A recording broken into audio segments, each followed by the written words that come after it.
Hey, what's your problem? Oh, hi, I'm Zane Lamprey. On this episode, I go 3 sheets to Hong Kong. I drink beer, alcohol, and I learn Kung Fu. It's a good episode. What the hell's your problem? You betrayed my father. I will kill you!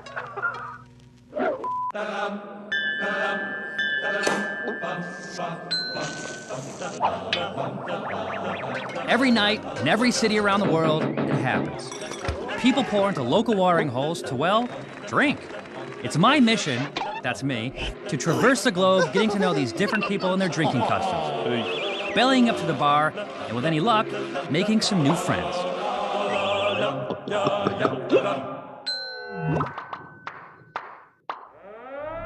Warning, to drink like a local in Hong Kong, your body and mind must be in perfect harmony. 10. Listen, 10, 5, 20, 20, time. We'll figure that out later. But first, Hong Kong, a part of the United Kingdom from 1842 until 1997. It's now a territory of the People's Republic of China, but with special status, giving it some autonomy. It has its own legal system, police force, monetary system, and my favorite, party scene. At least until the year 2047, when according to international law, the People's Republic of China gets to do what they want with it. So there's no better time than now to experience Hong Kong as it is today. Hey, you should drink this. I like it a lot. And there's no better way to do it than to hone mind, body, and spirit through tonic and training. Sex? Yes. I'll meet with doctors, Tastes like an American cockroach, really. vendors, and warriors to prepare for a drinking excursion that includes local beers, foo-foo drinks, kung fu drinks, This is an interesting smell. cocktails served in mass quantities, Oh, really, bottoms up? and what is probably the most precision drinking game ever documented in 3 Sheets history. Can I master the fine art of unrefined and unrelenting drinking? Find out when I go 3 sheets to Hong Kong. But first, I can't do a show about drinking in Hong Kong without addressing some of the outside influences that permeate this very international city's drinking scene. So I head to the Kowloon district to meet with a man who embodies the local obsession with French cognac. And so your collection is valued somewhere around $500,000 Yeah. US dollars? Don't talk to my wife.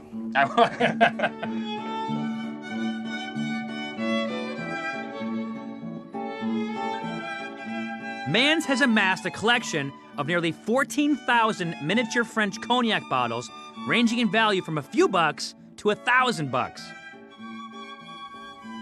Oh my God! What? This It's is expensive? no expensive, but it's my collection. Oh. It look like my baby. Oh. But it's okay. You Well, I was open gonna drink it with you. This one is okay. Luckily, the bottle I grabbed is not so rare. This is the first time Yeah. because the collector they Yeah. never drink their collection. Whoops. Yeah. Now that I owe Mans a new bottle of Hennessy, we get to talking about the origins of these little bottles, which, by the way, predate the airline industry. 1865 and 1900 right there. My goodness, you probably shouldn't let me hold those. Yes. Mans tells me the first small bottles were created as marketing samples to be shipped to potential customers in hopes of landing new business. 1934 right there. Yeah. Apparently, the marketing campaign worked in Hong Kong, where more French cognac is consumed per capita than anywhere else on Earth. And not just by people. This bottle is a little low. Yeah. Because they say they are drank by the angels. The angels had a little party. So Yes. it literally evaporated, it seeped out. Yeah, because And you cover it in plastic? yeah, Oh, okay. because in Hong Kong it's very wet and Oh, very okay. hot, so we need to protect the label. Now that I've experienced a drink of prestige in Hong Kong, well, thank you, Mans. Yeah, you're welcome. I had an excellent time. Yeah. I had a mini adventure. I'm ready for a bar of prestige and international influence. So I make a quick wardrobe change while heading to Hong Kong's business district for some drinks at the very upscale Armani bar.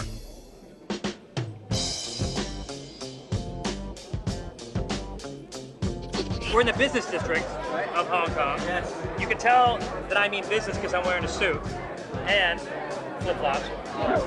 These guys are what you might call Hong Kong yuppies, local businessmen who have daily dealings with foreigners, though maybe not as foreign as me. And their drinking preferences definitely reflect the international feel here. Sahi, Stella, San Miguel, Corona. All right, I get it. They drink foreign beers while here at the Armani bar, but what do they drink when they're at home? Stella. Stella. So you have Stella in your fridge. Same as well. At home, Heineken. Okay. Heineken. The thing you need to know about English and Chinese, probably the two easiest languages for people to learn. Oh yeah. Because Chinese and English have so much in common.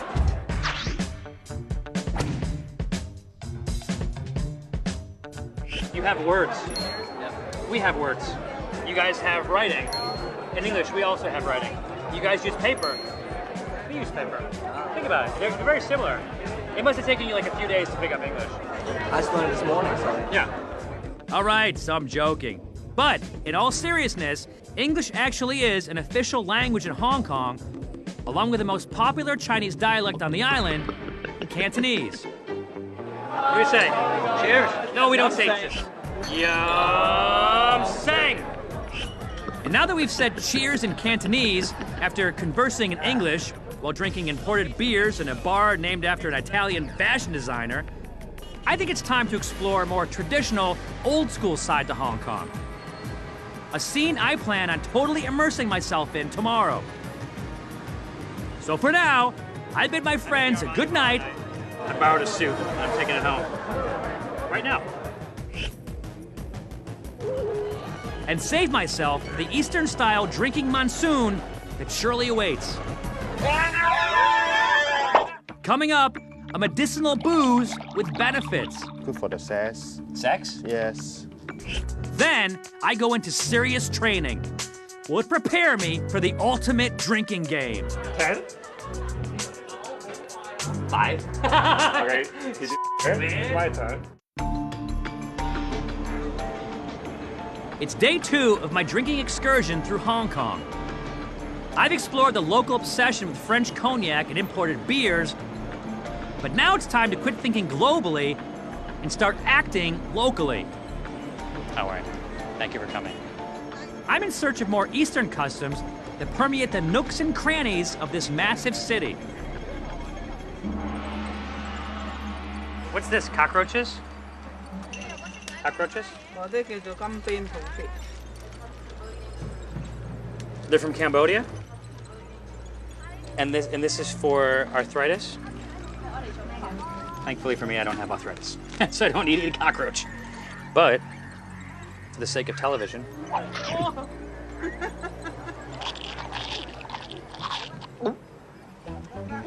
Tastes like an American cockroach, really.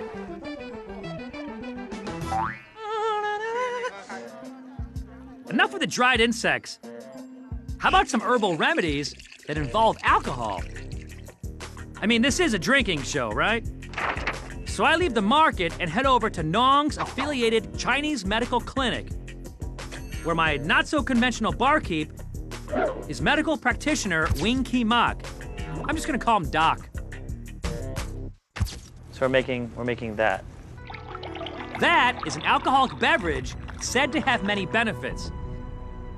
This alcohol is good for the health, good for the sex. Sex? Yes. This is alcohol.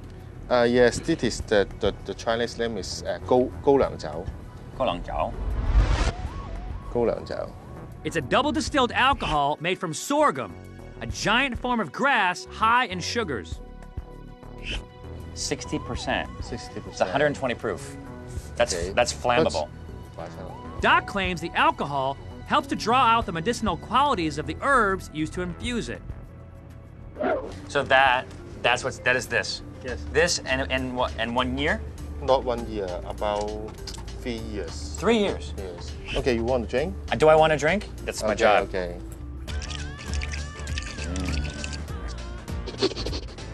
Okay, I'm gonna have health, power, and I'll be very sexy. Yes. It's much smoother because it's been sitting for so long and sort of fermenting. I like it. Okay. I like it a lot. I feel healthy. Now that I'm powerful and sexy, I think it's time to dress the part. I gotta have one of these. I gotta rock it. What do you think, Mama? Which one should I get? You got something in beef? This is straight up badass. All right, I got my new threads, so let's take this thing to the next level. So I head to the rooftop martial arts studio of the legendary Master Lao Wai Man. He was the Hong Kong martial arts champion from 1969 until 1973. His martial art of choice?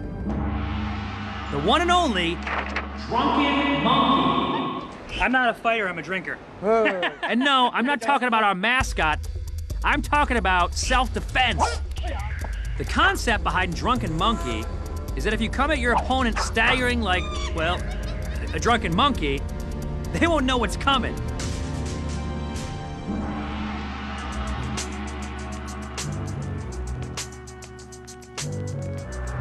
When you got a tool like mine, you gotta build a shed over it. Show me your measly skills, so I might judge you. This is Drunken Monkey, not Drunken Gorilla. This is my move. This is my move. I go like this. I go. Whoa. Fight like a monkey would.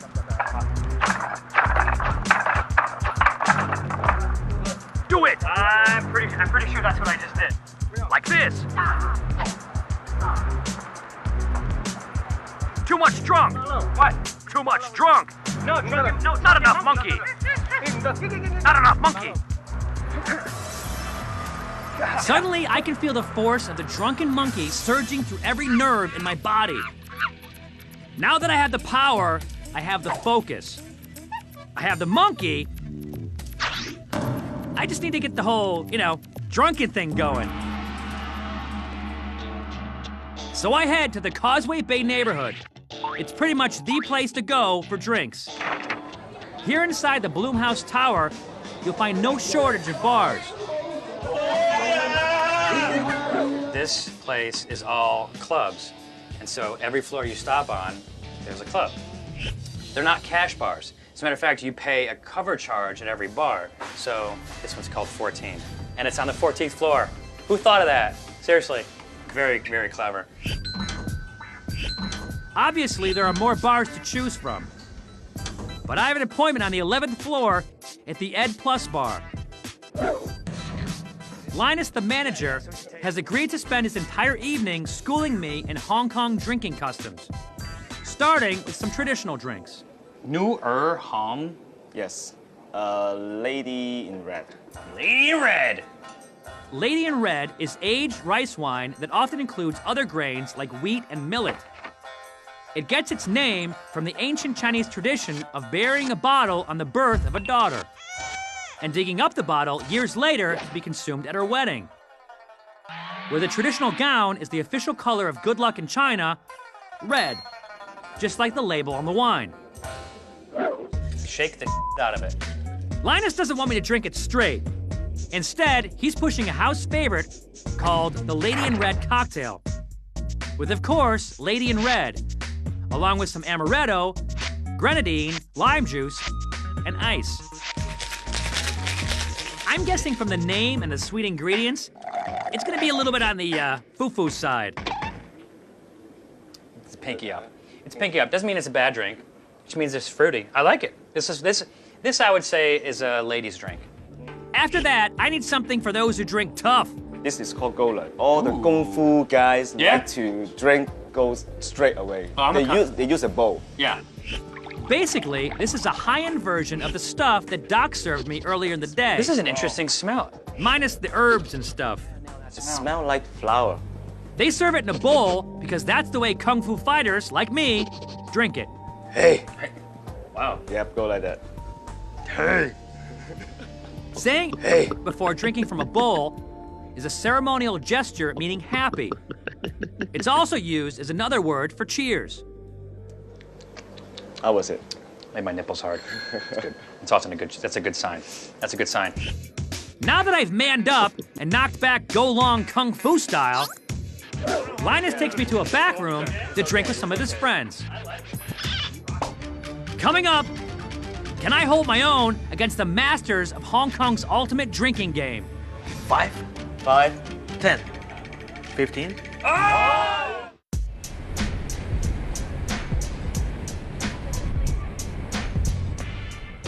I'm in Hong Kong's Ed Plus bar, drinking with some locals who've whipped out a local brew. Hong Kong beer, crafted in Hong Kong's only microbrewery. So what's the deal with this beer? Professor, give me the goods. Oh, thank you, Zane. The Hong Kong Brewing Company was established in the year 2004. Hong Kong beer, which is produced in Hong Kong, is a Pilsner style of beer with an alcohol content of around 5%. As a microbrew, it's produced in limited quantities and is not exported to the United States. Even in Hong Kong, its sales pale in comparison to many of the more popular foreign imports. You know what, Professor? I think it's time to give this beer a little free publicity. Hey, Hong Kong beer! Wow, that's good Hong Kong beer.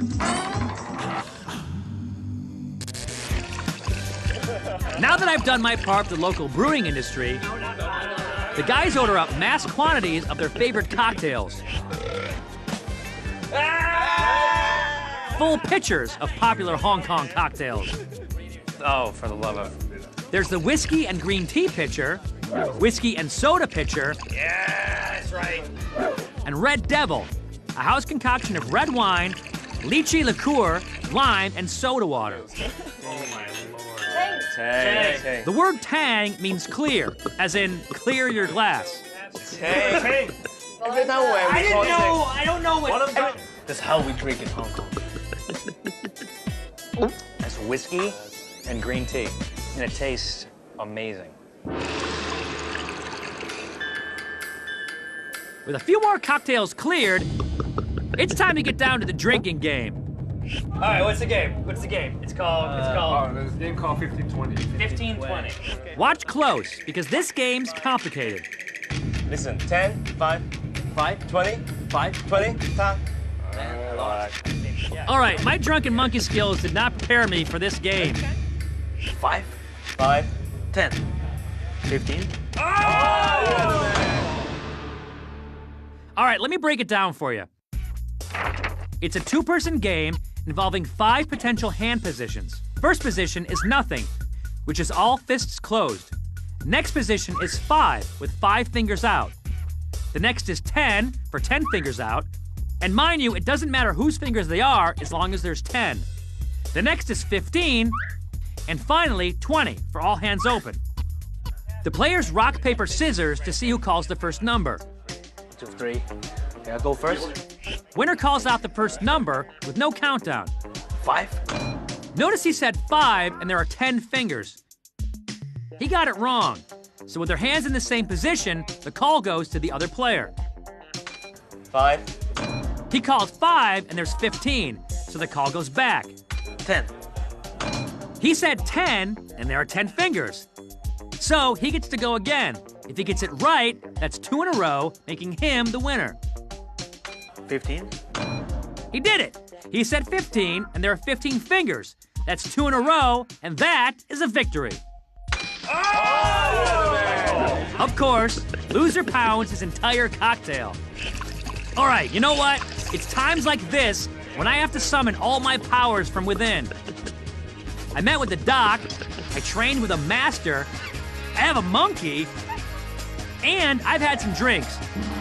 The drunken monkey is in full effect.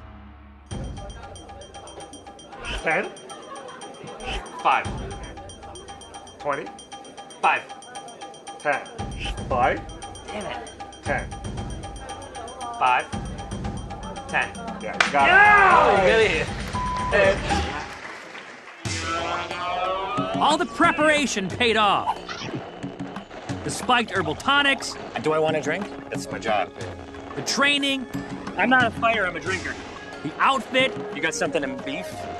the beers, the cocktails, all led up to my moment of glory. I am invincible. But as we celebrate my victory with more toasts Tang. and more drinks, Who wants this? You won this. I fear that tomorrow may be a different story.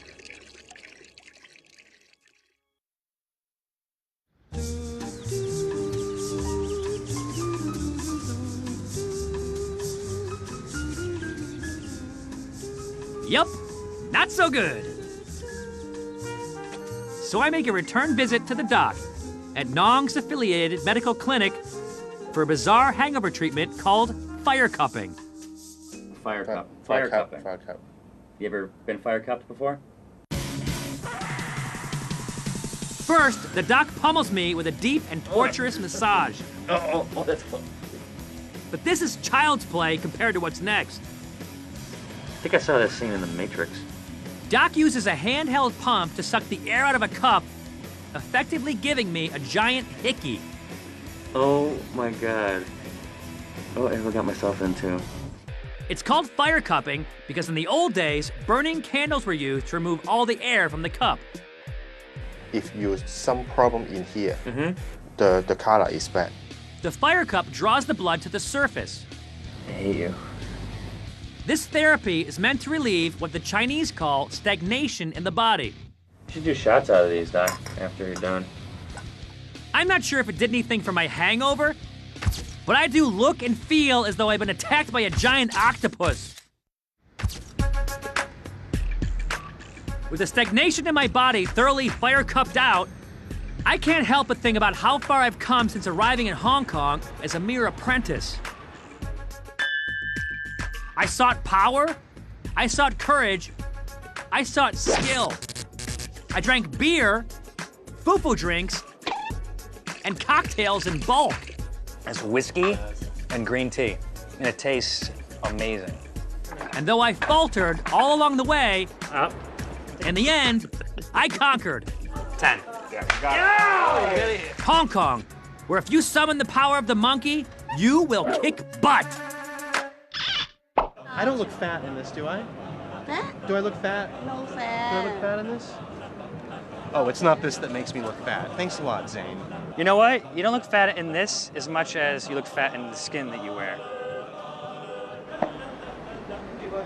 Maybe you didn't see this one coming. Oh.